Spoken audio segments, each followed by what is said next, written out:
नमस्कार विद्यार्थी मित्रों, आमचे YouTube channel science and education corridor यामध्ये आपले सर्वांचे स्वागत। बीएड कॅप शेड्यूल 2025-26 या अनुषंगाने आपण व्हिडिओ पाहत आहोत।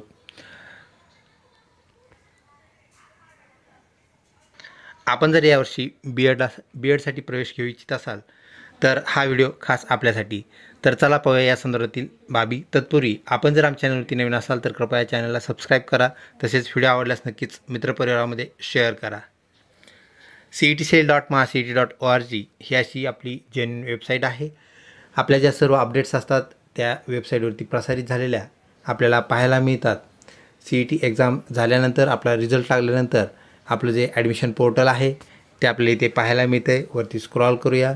cetcellची जी वेबसाईट आहे त्या वेबसाईटवरती आपल्याला नंबर ऑफ डिपार्टमेंट्स ज्यामध्ये हायर एज्युकेशन या अंतर्गत 6 एज्युकेशनच्या डिपार्टमेंट अंतर्गत हायर एज्युकेशन आपल्याला पाहायला मिळतं। BEd CET 19 वेगवेगळ्या CETs आणि 4000 पेक्षा जास्त कॉलेजेस आपल्याला ह्या सर्व कोर्सेससाठी अवेलेबल असलेले पाहायला मिळतात। हायर एज्युकेशन या अंतर्गत आपलं BEd आहे, त्याला आपण क्लिक करूया। आता इथे ज्या सूचना आहेत त्या फक्त हायर एज्युकेशनच्या असणार आहेत। तर आपल्याला इथं BA BEd BSc BEd ज्याला आपण इंटिग्रेटेड BEd असं म्हणतो त्याची सूचना 13 जून 2025 रोजी प्रसारित झालेली आपल्या इथे पाहायला मिळते। त्याचे रजिस्ट्रेशन्स चालू आहेत। त्यानंतर LLBची सूचना आपल्याला पाहायला मिळते। LLB 3 इयर्स 5 इयर्स जे दोन्ही कोर्सेस आपल्या हायर एज्युकेशन अंतर्गत घेतले जातात। आणि त्यानंतर इथं ऑल CET संदर्भात आपल्याला एक सूचना पाहायला मिळते जी की 2 जूनची आहे, 2/6/2025। त्याला आपण क्लिक करूया। याला क्लिक करताच आपल्याला एक पेज ओपन झालेलं पाहायला मिळतं। त्याला आपण वरती स्क्रॉल करूया। CETcellचा लोगो, CETcellचं कोटेशन म्हणजेच राज्य सामायिक प्रवेश परीक्षा कक्ष महाराष्ट्र राज्य मुंबई, पब्लिकेशन डेट आपल्याला पाहायला मिळते, जाहीर सूचना। तर विविध ज्या आपल्या CETs होत्या त्याचे जे निकाल आहेत त्याच्या डेट्स आपल्याला इथे दिलेल्या पाहायला मिळतात। ज्यामध्ये आपला निकालसुद्धा आपण पाहिलेला आहे already. BEd general CET, special CET आणि ELCT CETचा निकाल 28 मे 2025 रोजी लागलेला आहे। तर आता हा जो शेड्यूल आहे ह्याचा आणि आपला कॅपराऊंडचा काय संबंध आहे ते पाहूया।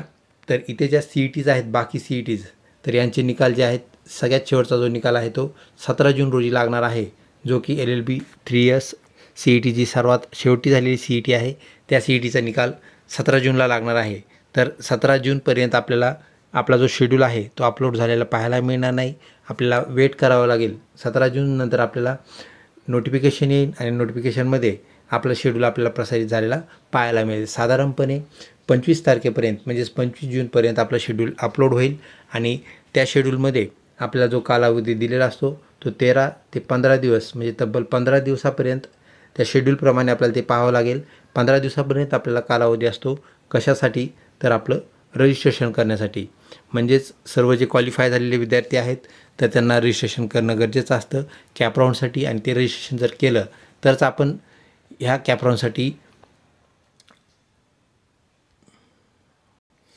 इलिजिबल राहतो, अन्यथा आपलं रजिस्ट्रेशन कुठल्याही कारणास्तव जर राहून गेलं तर आपण कॅपराऊंडच्या बाहेर पडतो। तर कॅपराऊंड फर्स्ट आणि कॅपराऊंड सेकंड ह्या दोन्हीतून आपण बाहेर पडतो। नंतर आपल्याला वेट करावं लागतं ते कॅपराऊंड थर्डची। नंतर कॅपराऊंड थर्डला परत आपल्याला रजिस्ट्रेशन करावं लागतं। जर तुमचा पहिला कॅपराऊंड आणि दुसरा जर मिस झाला तर थर्ड कॅपराऊंडला तुम्ही इनरोल होऊ शकता, परत रजिस्ट्रेशन करू शकता। परंतु आपला जो शेड्यूल आहे त्यावरती आपण लक्ष ठेवणं गरजेचं आहे।